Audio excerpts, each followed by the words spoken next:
The numbers were altered. Clauses were created. A translator grinned as though nothing were wrong. While serving wine, Margot heard everything. When she muttered, her remarks to the CEO uncovered a long-kept secret and broke the deception. Margot Calloway modified the before entering the Belmore room through the kitchen entrance. He wore a black apron for the third time. One dish at the restaurant cost more than she made in a full week, where she and other waitresses were instructed to be inconspicuous. Table 12 requires a backup, stated Gerald. The floor manager walked by her without looking at her. Dinner for business. 1 German, 2 Australians. Significant contract. The wine has already begun to decant. You don't exist, you clear, and you serve. I get it. Margot gave a nod. She had discovered during the previous month that in this employment, blending in with the surroundings was the best way to survive. A hand that materialized, a shadow carrying a tray, and nobody noticed the face behind it as it vanished. However, as she set the silver tray with the crystal glasses, her hands faltered for a deeper, older reason than nervousness. The type of tremor that results from the body identifying a region before the mind does, similar to a soldier who detects gunpowder before a shot is fired. German. There was a German speaker at that table.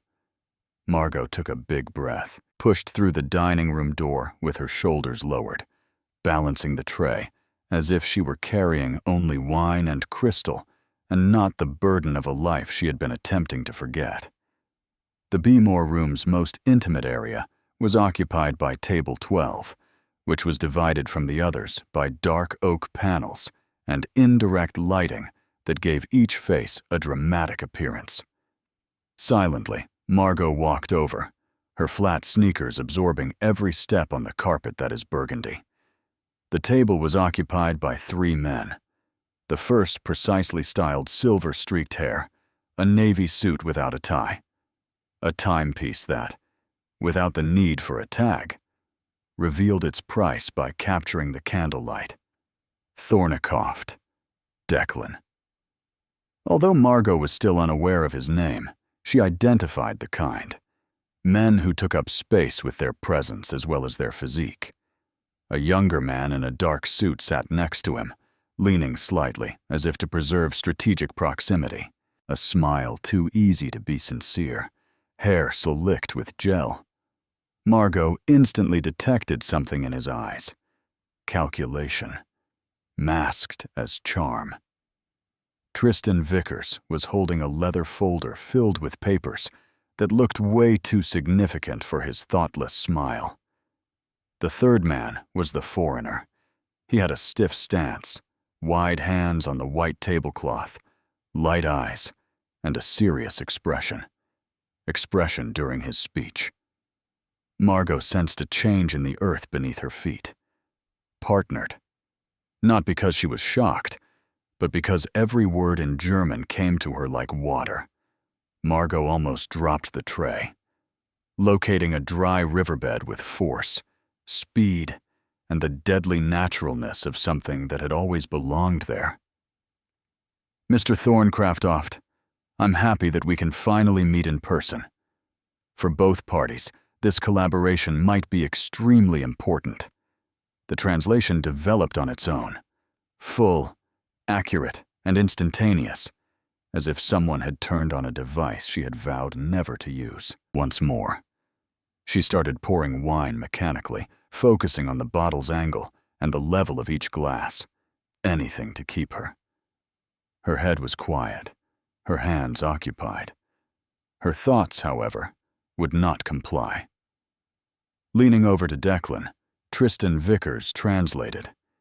He was stated that he has high hopes for this collaboration and feels greatly flattered by the meeting.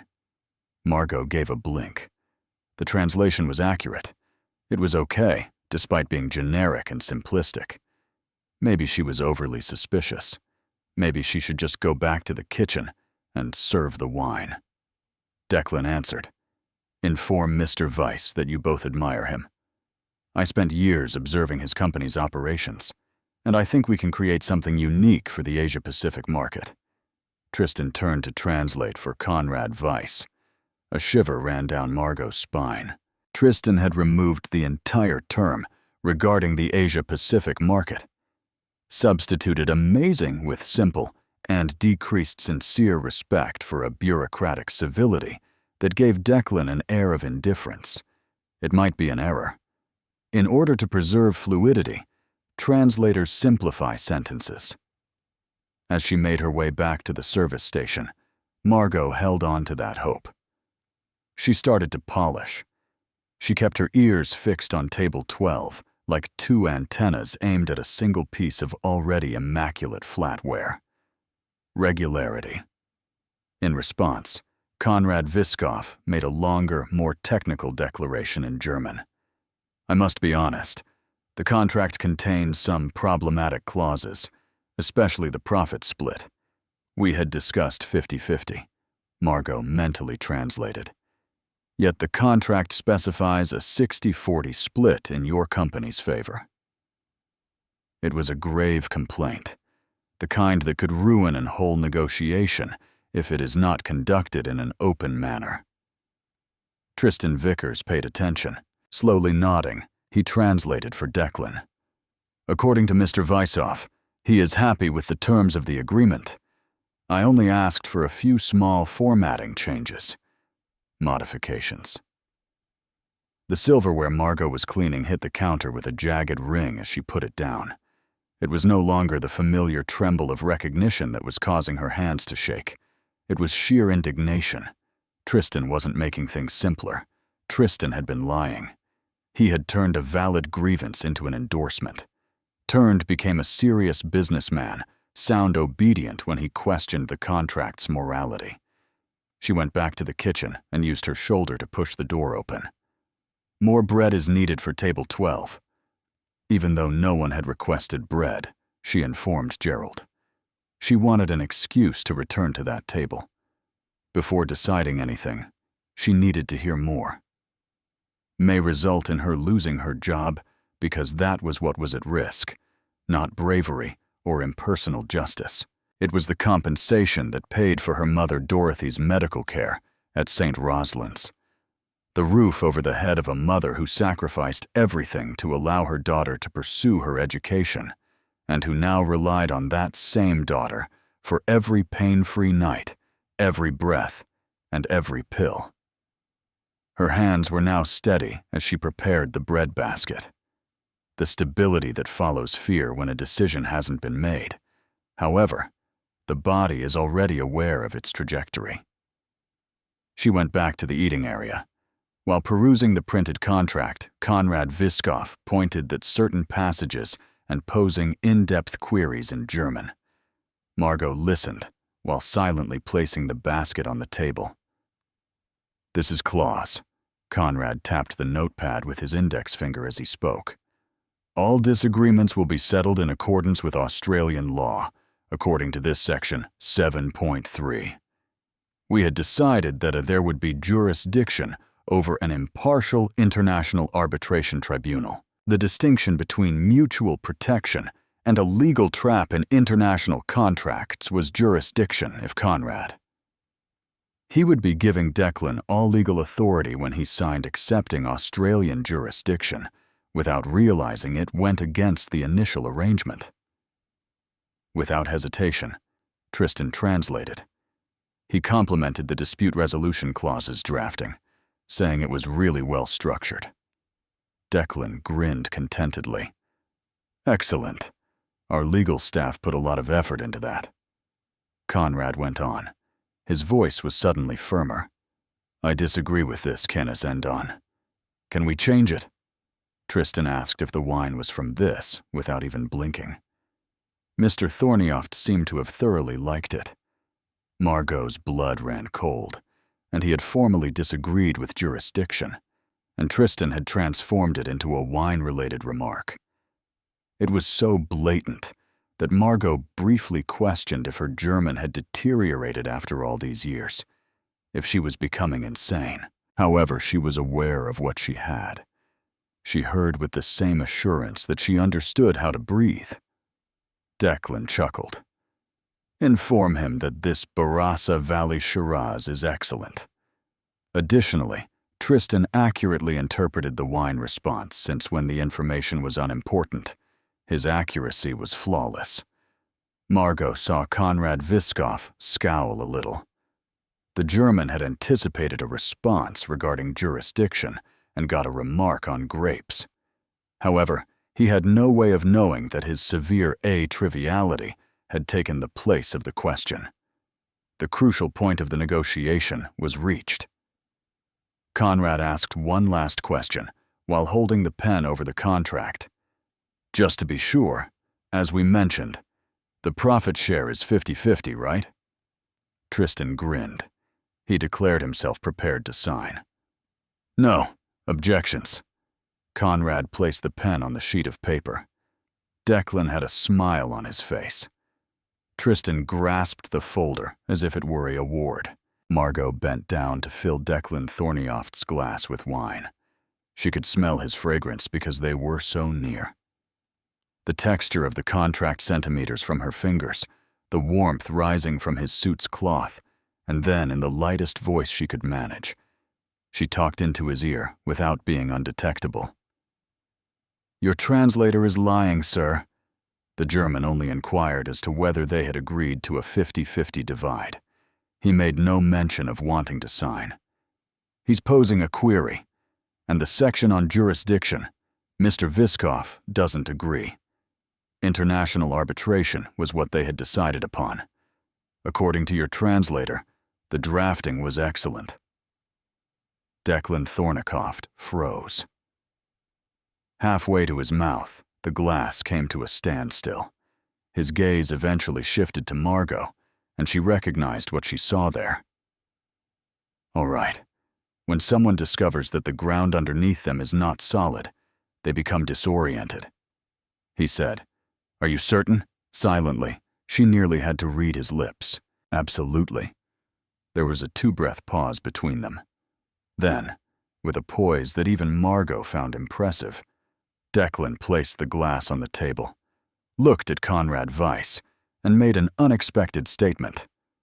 Her Weiss's, the German was simple and had a strong accent, but it was nonetheless German. Declan Thorney made a direct apology, avoiding Tristan completely. Konrad's gaze grew wide. Tristan Vickers' smile faded. Declan got up from the table. He strolled over to Margot after buttoning his jacket. Come with me now. In the cramped hallway between the kitchen and dining room, which was filled with the aroma of dish soap and warm bread, Declan turned to face her. Who are you? Margot asked, maintaining eye contact. His gray eyes reflected her own. A female in looking as out of place as a rare book on a grocery store shelf. She had a black apron, her hair tied back, and no makeup. Your table is being served by me, the waitress. German is not spoken by waitresses. This one does. Declan looked at her for a long time. Margot kept her gaze fixed. Each and every. Before he could ask further questions, she informed him that the translation he had received for the previous 40 minutes had been changed. He muted criticism and left out inquiries regarding the split profits and changed the jurisdictional stance. Mr. Weiss believes he is in a negotiation. The translator you have is producing. He undoubtedly signs without understanding what he's getting into. Declan wiped his face. You tell me this, but why? I'm unknown to you. You could have stayed. Calm and returned home with your pay. Something inside her was pierced by the question. He was correct. She had every right to keep quiet. The hospital bill. The rent. Because I am aware of the consequences when someone who should be translating the truth chooses to translate lies instead, Margot responded, her voice unwavering. However, Declan realized that this woman wasn't speaking from theory because of anything in it. She was speaking from the scar tissue. Declan gave a single nod. "Remain here. Don't leave this restaurant," he said, returning to his table. 12 with steps that were no longer those of a guy eating, but rather those of someone who had realized he was seated with an adversary, posing as an ally. Margot sank to the chilly floor, her apron crinkling, as she rested against the wall and felt her legs give way. Against the tiles, after years of concealing her true self under trays and aprons that Margot Calloway had said, and she had nearly thought that women had vanished. Now, seated on with her hands shaking on her knees and her heart racing uncontrollably, she did this on the floor of a hallway that smelled like bread and dish soap. She was unsure if she had just saved herself or ruined herself, but she was positive that she had done the right thing, something she hadn't felt in years, and that after tonight, nothing would be the same. Declan Thornycroft turned to go to table 12 with the look of a man who has mastered the skill of hiding inner tremors behind business smiles. Every step he took carried the burden of a newly discovered conviction that altered everything. The man sitting to his right. He sat down, adjusted the napkin on his lap, and glanced at Tristan. The man he trusted to be his voice in another language was robbing him right in front of his eyes. Vickers with the same warmth as before. He needed evidence to make an accusation, not just the word of a waitress. With a casual tone, he picked up the wine glass and remarked, "Tristan, before we proceed, ask Mr. Vysov to repeat his view on the Tristan continued to smile. "I want to be sure I understand completely. Profit share. So, of course, Mr. Thornycroft." In the hallway behind the kitchen door, he turned to face Conrad and spoke in German. Margot had risen from the chilly floor and was standing once again. After smoothing the apron, she moved to the opening in the door leading to the dining room, where she could clearly hear table 12. Declan asked Conrad to reiterate his stance on the profit split, but what Tristan had said in German was not what Declan was asking. Tristan inquired about Conrad's satisfaction with the contract. The two queries were very different. The first sought transparency, while the latter induced Conrad's response, which Margot already recognized as his signature, was direct and honest. As I've already mentioned, the 50-50 profit split in the contract differs from our first arrangement. Contract specifies 6,040. Conrad was restating exactly what he had previously stated, and Margot held her breath. He had brought up the matter a second time, and now Tristan would have to interpret in front of Declan, who was already aware of the reality. Tristan turned to Declan with the ease of someone who had repeatedly done this with no repercussions. Mr. Declan did not move a muscle in his face, but Margot noticed that Vyskov is satisfied with the financial terms and that the split is sufficient. Something changed in his eyes from a distance, a harshness that had never been there before, the type of coldness that males like him. They emerged out of need rather than cruelty when they learned that someone they trusted was betraying them. Declan remarked, "Interesting." The word was so ambiguous that it might imply anything. Additionally, the jurisdiction clause. What does he think? Without hesitation, Tristan turned to face Conrad and asked a question in German that Margot understood right away. Tristan hadn't asked, but Margot felt her fingernails sink into her palms. "Weiss, are you prepared to sign the deal now, Mr. Weiss?" Concerning jurisdiction, he had inquired about Conrad's readiness to sign, guiding the entire discussion toward a signing that would be advantageous to someone. Conrad scowled as Margot started to realize that someone might not be Declan. "Sign. No, not yet. I'm still awaiting an answer about the terms I brought up, particularly the arbitration clause." When Tristan listened, Margot saw a change in his expression for the first time. A brief moment when the smile wavered, a lengthier blink. He's eager to close. The micro-expression of someone who thinks the screenplay is about to get out of control, but he immediately recovered. Wondered if we might get the signing along more quickly tonight. Declan carefully set the wine glass on the table. The kind of care that occurs when the hands desire to, he said, "Tristan, to do something very different from what they are doing." His voice had changed. Tristan tipped his head and said, "Of course, sir. I'm going to do something I've never done in a negotiation. I'm going to ask the waitress who served us tonight to come to the table. Whatever you need." Margot felt the weight of the ensuing stillness, the other side of the door. Tristan blinked twice quickly in quick succession. "The waitress," he repeated, losing his formal tone for the first time. Declan, the person who poured the wine, commented, "Yes, smoothness." Tristan laughed a little. "The polite people use when respectfully, Mr. Thornycroft. We're in the midst of an international negotiation. They don't get the joke, but they know they have to respond." Declan cut him off, saying, "I don't think a waitress. I didn't ask what you think." The 6 words landed like stones. Konrad Vysyov watched the event without comprehending the words, but he was able to read the body language flawlessly. The abrupt, the 2 Australians' anxiety, the change in tone, and the quiet that now descended like a cloud on the table. Declan gestured subtly to the closest waiter. "Call the woman who was serving this table," just before a storm.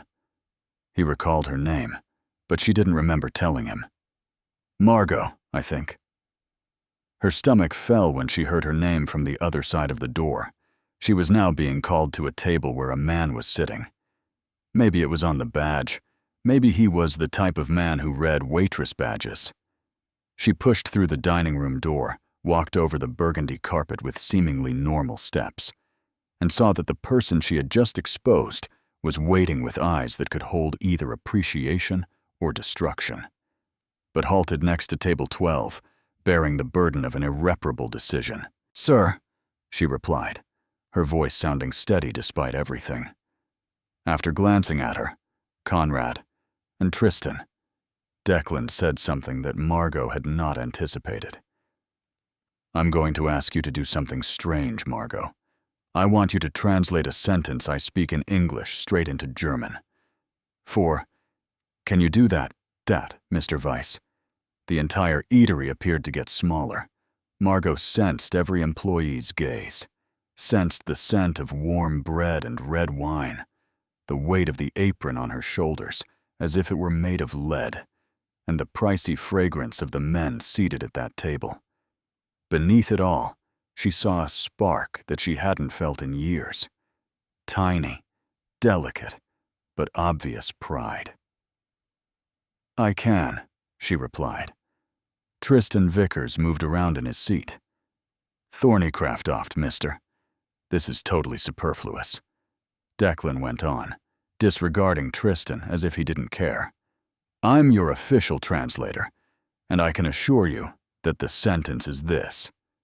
Had vanished from existence. He talked slowly and clearly, looking straight at Margot. "I'm sorry, Mr. Vyskov. I think there have been significant issues with tonight's translation. I want to question you directly. How do you really feel about the contract's jurisdiction clause and profit split?" Margot turned to face Konrad Vyskov. Instead of the patronizing interest of someone seeing a waiter, the German observed her with sincere wonder. Try his words, but the courteous attention of someone who knew something significant was going on. Margot took a big breath and said, "The pronunciation was perfect. The flawless intonation and grammar were those of someone who had not just learnt German, but had spent enough time in the language to become familiar with its nuances, rhythms, and textures." There was a pause that lasted precisely 4 seconds. Margot tallied them. Konrad Vyskov's eyes in the first instant expanded. Tristan Vickers became pale in the second. Declan Thornift momentarily closed his eyes in the third, as if someone confirming something that was anticipated, but nevertheless caused pain. Konrad Viskov started talking in the fourth and didn't stop. He cried out, and Margot's eyes stung from the obvious relief in his voice. Margot looked at Declan as she translated out loud. "Finally, someone gets me," he declared. "He's been repeating all night that the profit split in the contract is 60-40, not 50-50. The arbitration clause was modified unilaterally, as was agreed. That he brought up these problems multiple times, yet the answers he got were incomprehensible, because he believed it to be a cultural miscommunication." Declan remained motionless as he listened to every word. Margot turned to Tristan Vickers when he was done. The grin was gone. It was replaced with something Margot instantly recognized: the expression of a cornered animal figuring out how to get out. "Tristan!" Declan's voice was so controlled that it was more terrifying than a shout. "Do you have anything to say?" Tristan said, opening, closing, and then opening his mouth once more. "Mr. Thornioft, there has been a miscommunication. Legal German is very intricate, and some subtleties can raise serious concerns for Declan." Halted. Did Mr. Weiskopf express satisfaction with the profit split at any point during the evening? The interpretation of certain German Tristan, facial expressions, can change according on whether someone is saying yes or no. Declan stood from the chair, not in a rush, but with the thoughtful consideration of someone who takes decisions worth fortunes every day and understands that the manner you rise, Margot, he added, looking at her with a completely different expression than any he had before employed, "from a table says as much as the words you speak. Could you inform Mr. Viskov that evening that I truly regret everything that transpired, that the meeting has been suspended, and that I will personally call him with a fresh, certified translator to start the negotiation over, and I value his trust more than any contract." Konrad Viskov watched as Margot translated each word without changing a comma, and when she was done, "Dunker," he continued simply. The German did something that nobody at that table expected. He extended his hand to Margot. "Thank you, you." Margot had to bite the inside of her cheek to restrain her tears as she shook his hand, feeling the firmness of the hold and the respect it held. With a swift motion, Declan snatched up the contract that was on the table, the one that Konrad had almost signed, and folded it in half. "Tristan," he said. Tristan said, "Leave this restaurant. My lawyer will be in touch," without turning to face him. His hands were trembling. He opened his mouth to speak one last time, but something in Declan's eyes caused him to reconsider. He grabbed his jacket from the rear of the chair and turned to go without turning around. The only farewell was the sound of his sneakers on the carpet. When the dining establishment door, Declan looked to Margot as he closed behind Tristan. Konrad silently observed the spectacle, already comprehending more than any translation could provide an explanation. "You saved this negotiation," Declan remarked. "And you very likely prevented my business from being sued internationally, which would have cost more than I can currently estimate." Margot was at a loss for words. Wearing a waitress's apron and flat shoes, she stood next to a table with two of the most influential men in the room, hair restrained with a basic elastic, having recently exposed a swindle in perfect German. She said, "I just did what was right." Declan examined her. For a short while, "Margot, who are you? And I want the truth this time." Margot examined her own hands. The same hands that cleared plates and served wine had just interpreted a business negotiation with the ease of someone who had done this in a professional manner. "It's a long story," she whispered. "I've got all night," Declan answered. Additionally, there was something about the way he said it without feeling compelled to Margot, felt something she hadn't felt in a long time. The urge to be noticed, just the sincere patience of someone who understands that some things need space to be spoken, not as a waitress, not as a shadow, not as the woman who survived by hiding behind aprons, but as Margot Calloway. Complete with all that implied, and for the first time in years, the fear of revealing her true identity felt less significant than the worry of keeping up the pretense that the restaurant was empty. The majority of the tables were already cleared. The lights in the dining room were half dimmed, and the servers were non-existent. Moved automatically, gathering glasses and folding napkins, with the mechanical efficiency of individuals who had time seemed to have frozen at table 12, even though I had already mentally clocked off. Konrad Viskov had bid Declan farewell, with a solid handshake, and a second. He told Margot that he trusted Declan's word, and that Margot's presence that evening had avoided something that could have ruined the partnership between the two businesses. He walked out of the dining room with the straight posture of a man who has regained the confidence that he was working with honest people. Now there were just two left, Declan Thornycraft-Oft, wearing the tie he never wore, and his jacket open. Declan responded, "Sit down." Margot Calloway was wearing a black apron that evening, and her hands were crossed on her lap, as if she were holding something unseen, pointing to the seat that Konrad had taken. Margot paused. Waitresses weren't seated at customers' tables. Gerald, it was one of those unwritten norms, reiterated like a mantra in the early days of training. But the regulations for this evening had long since been changed, and Gerald had already left for home. She sat. Nothing in her apartment was as cozy as the chair. For someone who had been standing for 8 hours hauling, the upholstery was kind on her sore back. Trays. Declan abruptly remarked, 7 languages, as if to resume a mental dialogue. "Do you say that?" Margot gave him a look. "How are you aware of this?" "I don't. I have a question, but it didn't seem like someone who speaks 2 or 3 languages did the translation tonight. It was a person who resides within them." Margot remained silent for a short while. Then, like someone opening a door that has been locked for too long, she slowly let out her air. They were unsure of what was beyond. 7, she remarked. "I'm multilingual. German, English, Mandarin, Arabic, French, Italian, and Indonesian." Declan did not respond with the dramatic shock she anticipated. Rather than being surprised, he leaned forward and gave her a respectful look. "Where does someone learn 7 languages?" asked him inquired. "In life," Margot replied.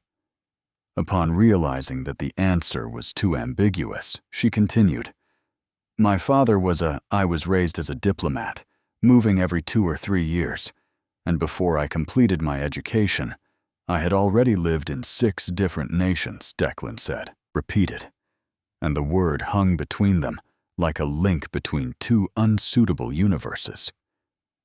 Yes, he was a member of the Department of Foreign Affairs. We were posted in Beijing, Berlin, and Paris. Every relocation required learning a new language, and my father had a rule.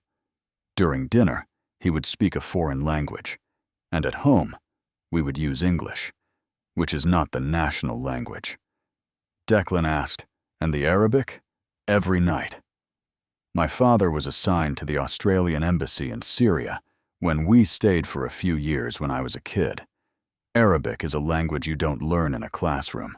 Absorb through the cuisine, the music, and the marketplace chatter. Declan observed her with a level of focus Margot had not experienced in a very long time. It was not the scrutiny of an assessor. Given that history, You ought to be employed by international organizations, global corporations, or embassies. Declan stated, corporations aren't pouring wine in restaurants. There was no judgment attached to the sentence. Margot examined her own hands, which had short nails, no polish, and skin that betrayed the sincere confusion of someone who was unable to put the puzzle pieces together.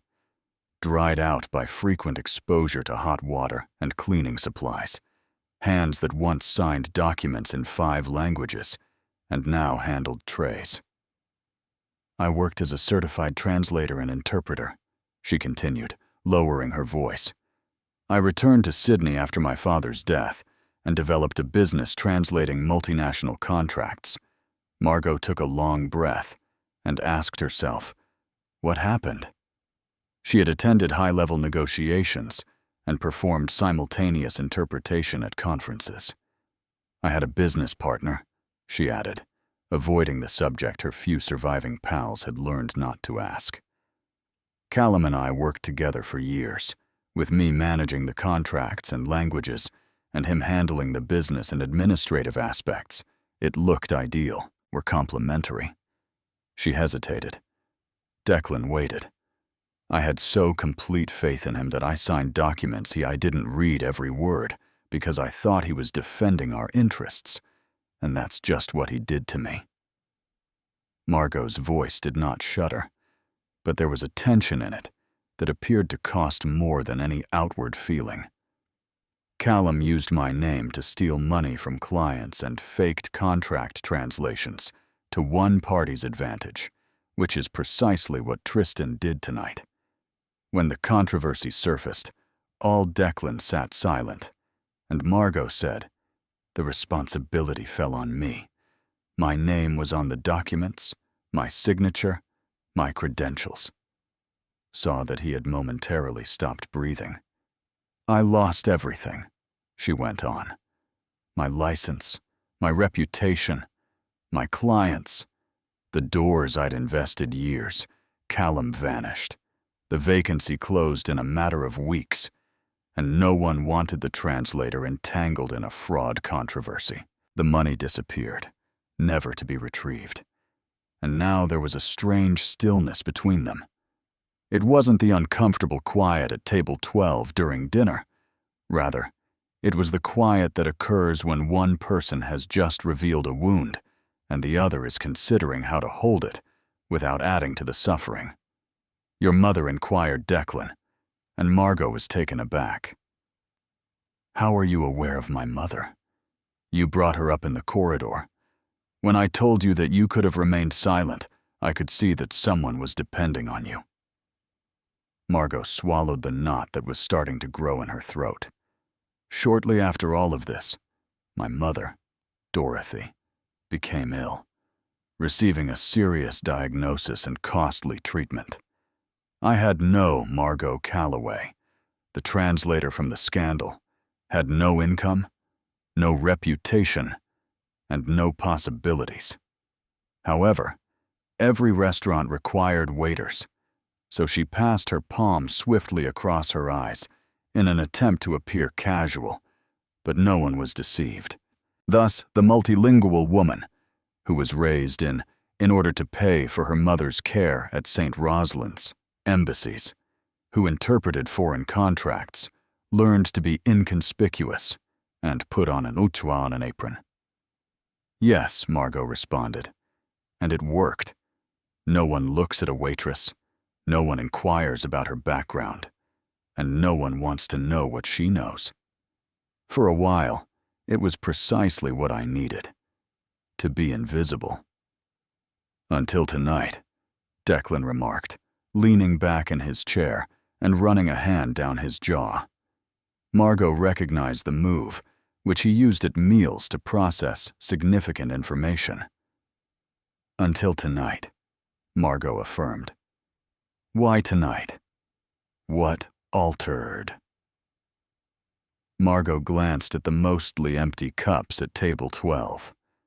Because I saw it happening again, she replied, referring to the breadbasket she had brought as an excuse and the location of the folded contract. Same thing, A translator who manipulates the truth by abusing someone's trust. And I was there, listening to everything, comprehending every word, and the silence weighed more than any potential repercussions. She hesitated. Something shattered inside of me. Recognition. When Tristan translated that grievance on the profit share as if it were a compliment. I recognized myself. When I found out years ago that someone I trusted was doing just that, I wondered whether someone had. Perhaps I wouldn't have lost everything if they had warned me back then. Declan gave her a glance that Margot was not immediately able to decipher. It wasn't sympathy. It wasn't empathy. It was more uncommon. "Do you know what Tristan stood to gain from this?" he inquired. His voice now sounded like someone putting together a puzzle in real time. Margot replied, "I know how it works, but I don't know the specifics." There is typically a side deal when a translator modifies a clause to benefit one party. A commission is paid by the beneficiary of the facilitation. In international talks, it occurs more frequently than people realize. Declan was quiet for a lengthy moment. Then he grabbed up his phone and dialed a number. Margot just heard what he had to say. "James, it's me. Please look into Tristan Vickers for me. Everything. Contacts, accounts, calls during the previous many months. I need to know before morning who is behind him." After hanging up, he turned to face Margot. "If what you're stating is accurate, and I think it is, after what I witnessed tonight, Tristan wasn't acting by himself. He was put on my team by someone. Someone who witnessed this negotiation as a chance to ruin me from the inside out." The tone was familiar to Margot. It was identical. Tone she had employed after realizing what Callum had done. A chilly, unrelenting lucidity replaced the disbelief. "Thornioft, Mr. Declan." He made the correction. "I don't think formalities are essential in light of what transpired tonight." Margot gave a nod. "Declan, what will you do?" He stared at her for a long time. Then he did something that Margot had not anticipated.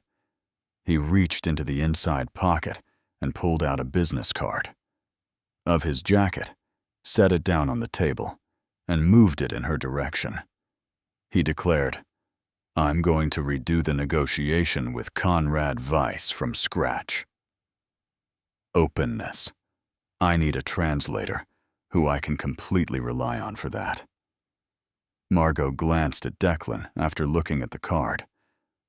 "I have a job offer from you." Declan said, "I'm giving you the opportunity to resume doing what you were meant to do." "Not as a favor, but as a necessity," I retorted. Margot took up the large, textured card with embossed letters, saying, "I need someone like you, and you need someone who sees who you really are." The type of card that belonged to a realm she had been banished from. "I can't," she muttered. "Why?" "Because my reputation is still damaged. If someone discovers who I am after you hire me, then you'll be hit by controversy. I'll make up an issue instead of solving yours." Declan bent over. "Moreau, I was going to sign a phony deal that might have cost my business millions just an hour ago. You used only your voice to put an end to that. Your bravery. If anyone is qualified to advise me on what poses a risk to my business, you are that person tonight, and you claim there is a big risk." "Indeed," Declan answered. "Then I need someone who understands risk. You obviously have a deeper understanding of it than anyone who has ever worked with me." Margot was holding the card, the embossed letters pressed into her flesh between her fingers, like a promise she wasn't sure she could fulfill.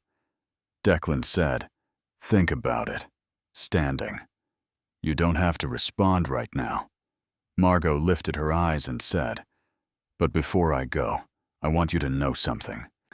Tonight I saw someone who had every reason to stay silent choose to speak the truth. That's not something you see every day, and it's not something I'll forget." Declan put on his coat.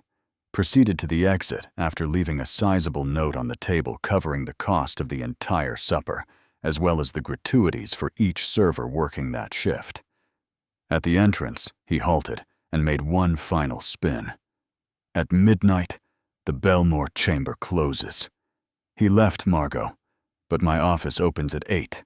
The address is on the card. Margot sat in Conrad Viskov's chair. She was sitting by herself at table 12 with a business card that weighed more than any tray she had ever carried. All around her, the eatery finished its closing ceremony, the distant murmur of the kitchen being cleaned, the sound of chairs being packed, the lights being turned off section by section. She examined the card she was holding, then the apron on her lap. 2 worlds, 2 selves. In her pocket, her phone buzzed. A note from the St. Roslins. "Are you coming tomorrow?" Dorothy asked. Claimed that she wanted to tell you about a dream she had regarding your father. Margot shut her eyes. Her father was on her mind. The dinners at the embassies, where a different language was spoken every night. He recited the rule as if it were a prayer. Words serve as bridges, Margot. The person who can construct them is never really lost.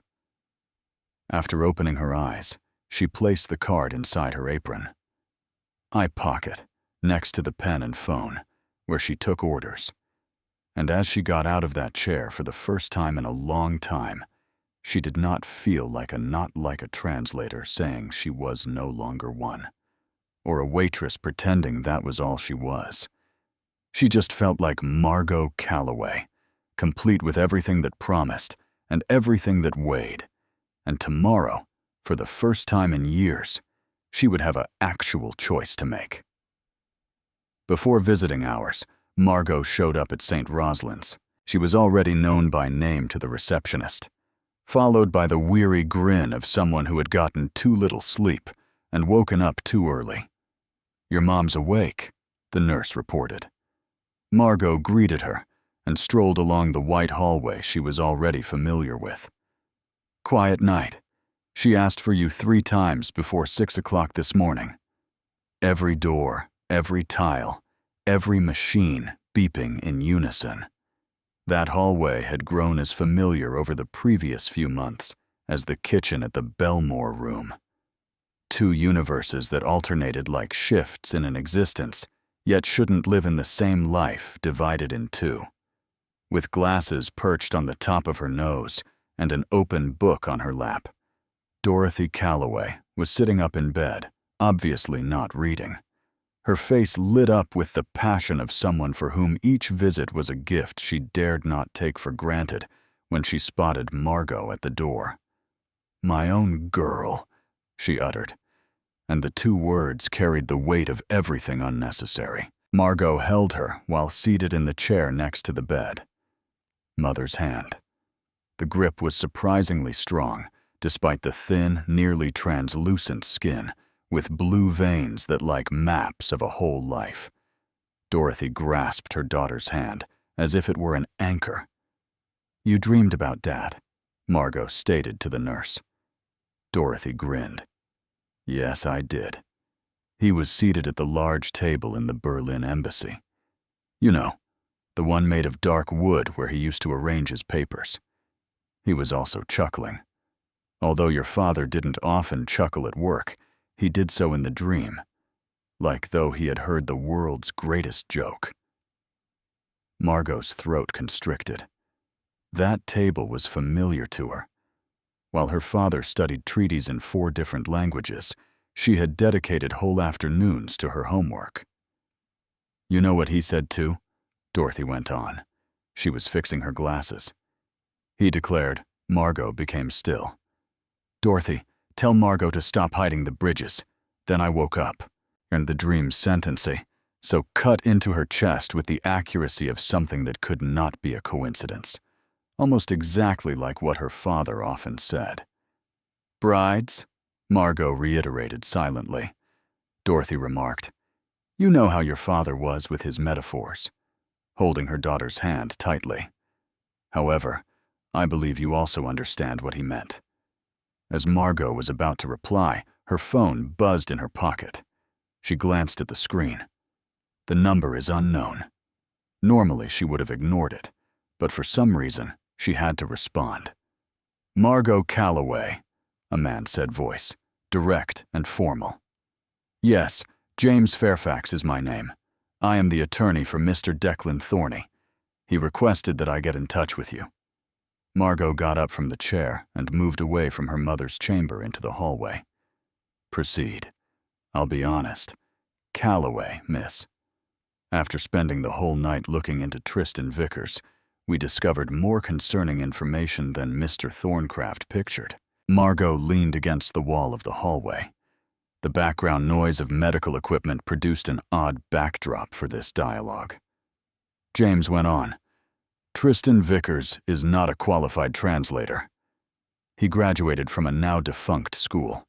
His German is mediocre, adequate for simple discourse, but inadequate for translating legal documents.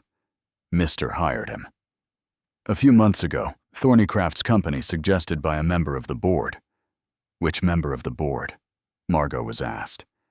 And the question emerged with the ease of someone who had experienced this. "Kind of research in the past. Nathan Ashford is Thornycraft Group's Vice President of International Operations." Margot silently processed the data. A vice president who suggested an unfit interpreter for a multi-million-dollar deal with a partner from Germany. She was all too familiar with the twisted logic that made the parts fit together. Would Mr. Ashford benefit if the agreement had been signed with the modified terms? She inquired. James hesitated. "You have a keen sense of observation." "Indeed. The 60-40 provision on the profit split allocated the difference to a subsidiary that, based on our data, is directly connected to an Ashford-controlled offshore company." Margot shut her eyes. The same plan, the same arrangement. While some people signed documents without realizing they were signing them, others used their positions of authority to embezzle money. "Own demise. Is Mr. Thornycraft oft aware of this?" she inquired. "He was just told, and he wanted me to give you a private message." Margot held out. He declared, "Tell her that now I understand why she couldn't stay silent, and tell her the offer still stands more than ever."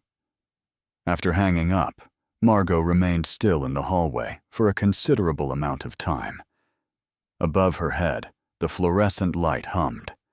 Pushing a medicine cart, a nurse went by. Someone coughed from the adjacent room with the regularity of someone who was used to being sick. She came back, to the room of her mother.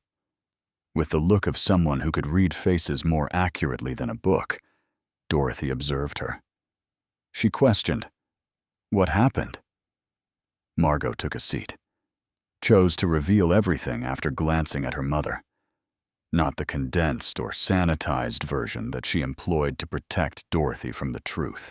The full version, the restaurant, the CEO, the translator, the whisper, the conflict, and the proposal. Dorothy listened without interjecting.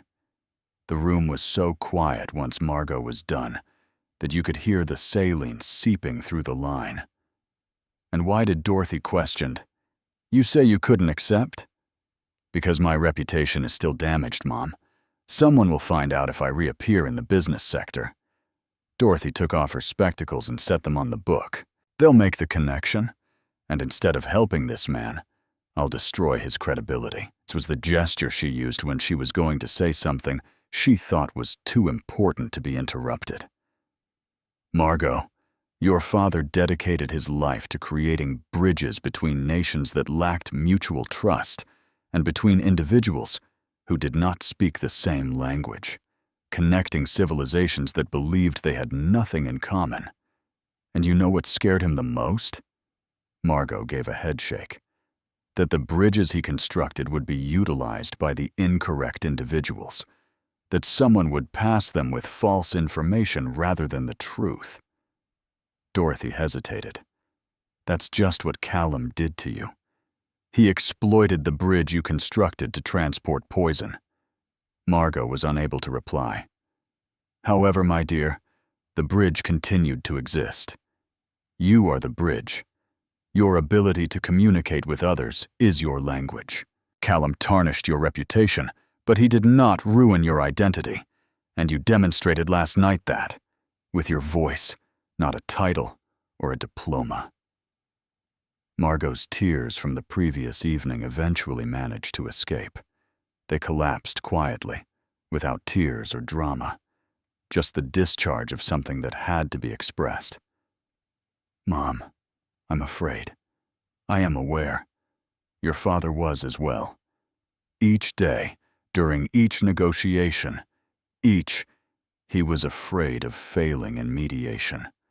However, I will never forget what he once said. Through her sobs, Margot gazed at her mother. Courage isn't the absence of fear. It's the choice that something is more important than the fear, he stated. Dorothy tightened her grip on her daughter's hand. You felt it was right to prevent a man from signing a bogus contract. And now the same man is offering the opportunity to return to your true self. And you want to decline out of fear that someone will realize how exceptional you are. Margot let out a wet giggle. When you put it like that, I put it like that, because that's how it is, Dorothy answered with a firmness that only mothers with decades of experience could muster. Go. Oh, my darling. If someone tries to exploit the bridges your father taught you to construct to spread lies again, you'll be on the right side to stop them. Margot continued to hold her mother's hand before getting up, kissing Dorothy's forehead, and making her way to the... Her mother cried out to her, Margot, and she turned. Your father would be proud of you, not for last night, but for every day. Margot agreed. You put on that apron and didn't give up. That's also courage. Speechless, she walked out of the room and down the white hallway, taking different steps than when she had entered. Not quicker, not more. In the hospital parking lot, she paused at the confident, just different, like the steps of someone who has made a decision and is now walking toward it. At bus shelter, and removed Declan Thorncraft-Oft's business card from her pocket. The location was in the financial area, a world away from the restaurant, the hospital, and the embossed letters that shone in the morning light. Margot gazed at the card, the qualifications she no longer used, in the little apartment she kept at the back of a drawer. Then, at precisely 9 a.m, she put the card away, crossed the street, and got on the first bus that was going to the city. Declan had mentioned that his office opened at 8. She peered out the window as the city whizzed by in bits and pieces. Cars, buildings, people, traffic lights, lives in motion, and she saw her own face in the glass's reflection. No makeup, heavy circles under the eyes that had hardly slept, hair pulled back with the same basic elastic as before. But something had changed in the eyes. There the previous evening. It wasn't confidence because it was too early. Rather, it was something earlier. The choice to give it a shot. The bus came to a stop on the financial district's major road. Margot got up and stood on the sidewalk, gazing up at the mirrored skyscrapers that surrounded her like statues of authority. Hurried by. Their phones glued to their ears, coffee in single-use cups, and the frenetic dancing of those who belonged to this world. Margot straightened her plain blouse. She was not wearing a suit. She had 7 languages in her mind, a business card in her pocket, and no leather briefcase or heels. She discovered the edifice. The lobby was large, with marble floors and a reception desk, and I pushed through the glass rotating door. Good morning, she replied to the receptionist at what appeared to be a high-end hotel counter. I'd like to speak with Mr. Declan Thornycraft-Oft. Do you have an appointment? No, but let him know I'm Margot Calloway. The call was placed by the receptionist, and Margot waited for a long moment, as if time itself had chosen to test her willpower before the receptionist hung up, and gave Margot a slightly different gaze that was halfway between respect and surprise. "Mr. Thornycraft is waiting on the 12th floor, Miss Calloway." With a metallic whisper, the lift's doors opened. Margot entered, hit the button for the 12th floor, and as the elevator ascended, Margot Calloway made the decision to remove the elastic from her hair and let it fall over her shoulders. Not out of conceit, but rather because the lady rising in that lift was neither the Belmore room waitress nor the translator she had once been. Rather, she was someone in between. In the precise, there was a tiny, terrifying gap between the person she had to be and the person she was choosing to become once more. But it was the only real. On the 12th floor, the lift doors opened, revealing Declan Thornyoft standing on the other side, not sitting in a luxurious chair or at a desk, but standing in the hallway like someone who knows someone is coming, but is unsure if they will actually show up. Instead of grinning when he saw her, he did something better, nodding once with the mute reverence of... In that moment, Margot realized that the bridges her father had taught her to construct were not destroyed. Someone who can identify courage when he sees it. Declan Thornyfra nodded and remained silent as the lift doors opened, waiting for her to muster the bravery to cross them once more. Strolled next to Margot down the corridor on the 12th floor, as if her presence were the most normal thing in the world, as if servers arrived in the CEO's offices each morning, and it needed no justification at all. His office was roomy, but not as extravagant as Margot had anticipated, with a glass desk and 2 bookcases brimming with volumes that appeared to be actually crimson, and a window with a view of the whole city. There was a single framed picture of a younger Declan shaking hands with someone at a ceremony on the wall behind the desk, and although Margot couldn't identify the subject, she could identify the scene. "Sit down," Declan urged, referring to the International Chamber of Commerce. Pointing to the chair in front of the desk, he took a seat across from her and gave her the same leisurely glance from the previous evening. Without passing judgment, and with the whole attention of a skilled listener, "Before we discuss work, I need you to know everything. Not the condensed version I told you last night. Everything. I'm listening." Margot started, telling him about the legal actions that Callum had left behind regarding the clients that filed lawsuits against her, regarding the interpreter's license, which was suspended during the investigation and never reinstated even after she was found not guilty due to the stigma greater than any court decision. She informed him that she had attempted to start again 3 times at consulting businesses, language schools, and translation agencies, and that Declan listened without interjecting, and each time someone revealed the scandal, the doors closed before they had completely opened. After a little period of silence, he pulled out a folder from a desk drawer and said, "James delivered this early this morning," before putting the folder in. "It's the full report on Tristan Vickers and Nathan Ashford," was spoken in front of Margot. "The first pages confirmed what James had said on the phone," Margot added as she opened the folder. "Fake diploma, inadequate German, and a link to Ashford." However, she was surprised by what she found in the pages that followed. Records showed that weeks before to the supper at the Belmore room, Ashford and Tristan had exchanged emails. Ashford provided detailed directions in one of them. Translate in a generic manner. Soften any criticism from the German. Change the topic if he asks about numbers. The Australian has no idea what German is. Make use of that. Margot had to stop reading that passage. It was the clinical coldness of the remarks, not the revelation itself. The same chill. She detected the same deliberate indifference of someone who uses another person's trust as a means of make money. Declan said, "Continue reading." Records of bank transfers were found on page 6. Tristan Vickers had been given. In the months preceding the negotiation with Conrad Viskoff, Ashford made 3 payments from an account connected to its offshore business.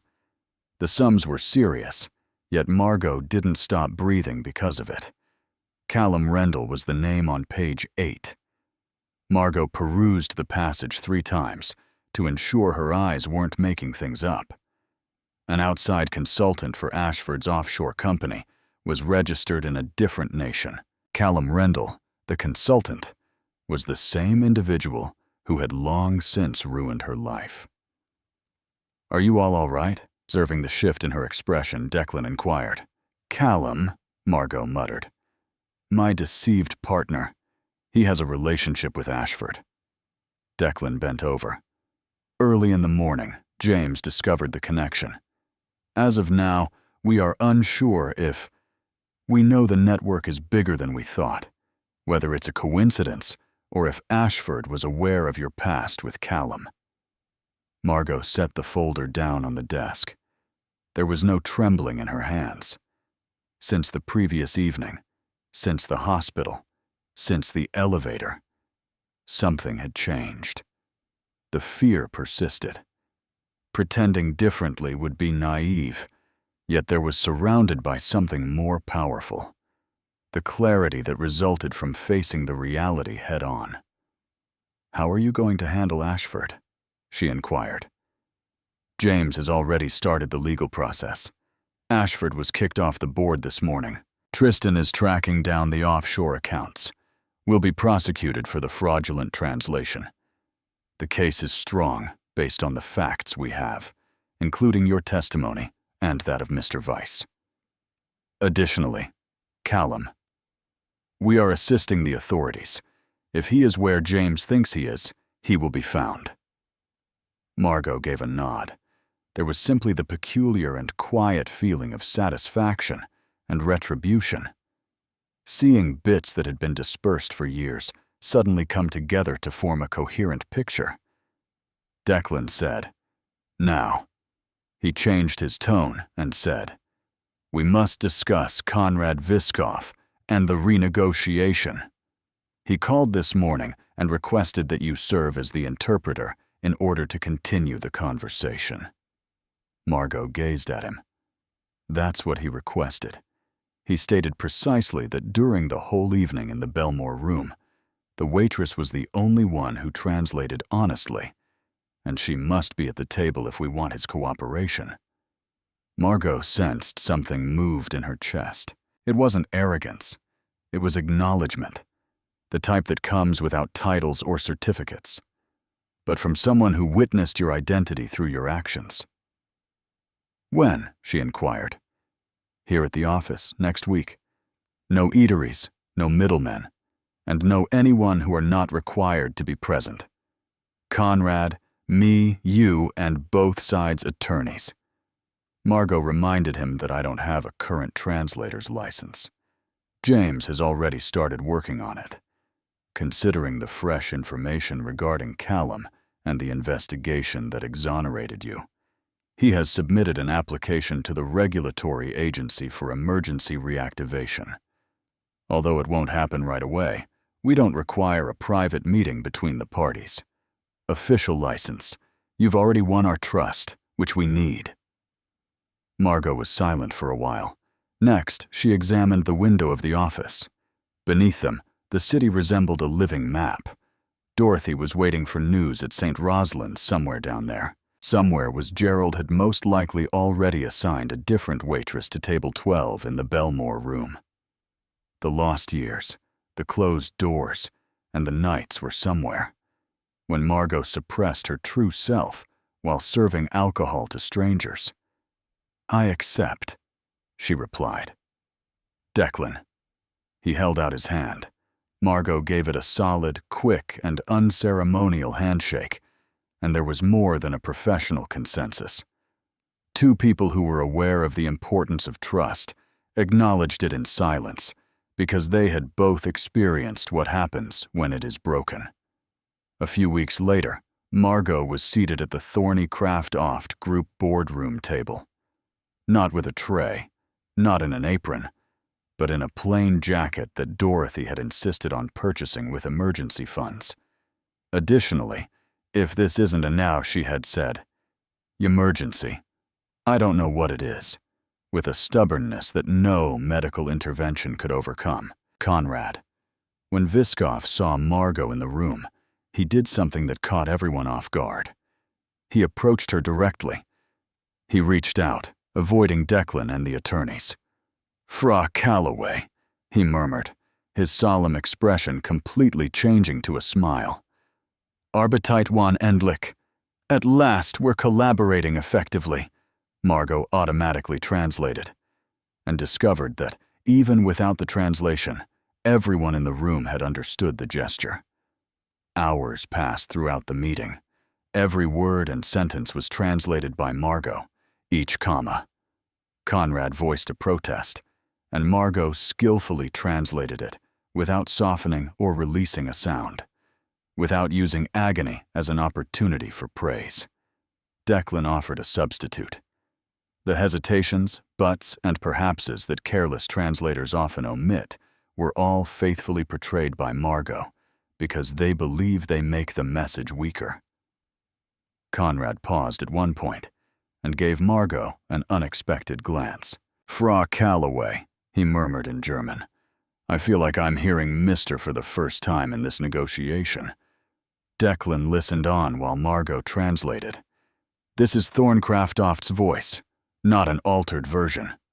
Stillness, and then gave Conrad a respectful nod that didn't require words. No distortions or filters were present. Just the truth, like water running over a spotless bridge, is transferred from one tongue to another. As it should have always been, the profit distribution was established at 50-50. A neutral international arbitration tribunal was added to the revised jurisdiction provision. Each term was examined, clarified, and translated by both sides with the openness that ought to have existed on the first evening at the Belmore Room. Conrad Viskov did not examine the contract when he signed it. "Declan." He gave Margot a look. "Dunker," he repeated. However, the meaning of the word was different this time. It was not appreciative of being spared. It was appreciation for being valued and heard in his native tongue, without filters, without manipulation, without having his words interpreted by someone else. Next to sign was Declan. Next, after the meeting, Margot called St. Rosalind's and stated, "Every word matters. You taught me that," in a voice that only she could hear. The Margot recognized the nurse's voice as she responded. The voice of someone with good news. Dorothy's most recent test results were better than anticipated. Margot, hung up and leaned forward, saying, "The doctor wants to speak with you, but she mentioned the treatment is responding. The progression has stabilized." The corridor on the 12th floor was made of steel and glass, yet it was the same type of wall she had leaned against in the hospital when she had James's call days before. And it appeared that the future was composed of a different substance. Margot visited the hospital that night. Without her glasses, Dorothy was sitting upright in bed, with a look Margot was familiar with. The expression of someone who is anticipating hearing something she already knows. She asked them to sign. You translated every word they signed. Dorothy grinned. The most beautiful grin in the world doesn't require teeth or flawless health. She said, "Your father would be so proud." "Mom, you know." "No, you're not aware. Not entirely." Dorothy hesitated. "He wouldn't be pleased that you translated the agreement. You translated yourself back, which would make him proud. You translated yourself back into the world after years of seclusion. And that's the most challenging translation available." Margot took her mother's hand. the same slender, blue-veined hand. However, the grasp was firm. It was just as definite as the day Margot made the decision to cross the bridge that her father had taught her to construct. Mom, words are bridges. Whoever is capable of. They are never really lost when they are built. It belongs to your dad. Yes, it is. I now own it. As well. Squeezing her daughter's hand, Dorothy closed her eyes with the peace that comes from knowing that the most significant person in her life has returned. Margot remained there, clutching her mother's hand, taking in the hospital's soft nighttime calm and the constant sound of the heart monitor. And she considered all that had transpired in the Belmore chamber since that night. The red wine, the silver tray, the whisper that altered everything, the lies that almost succeeded, the reality that cost everything, yet brought back something that money could never purchase, the certainty of her identity. Because we don't always get the stage we deserve in life.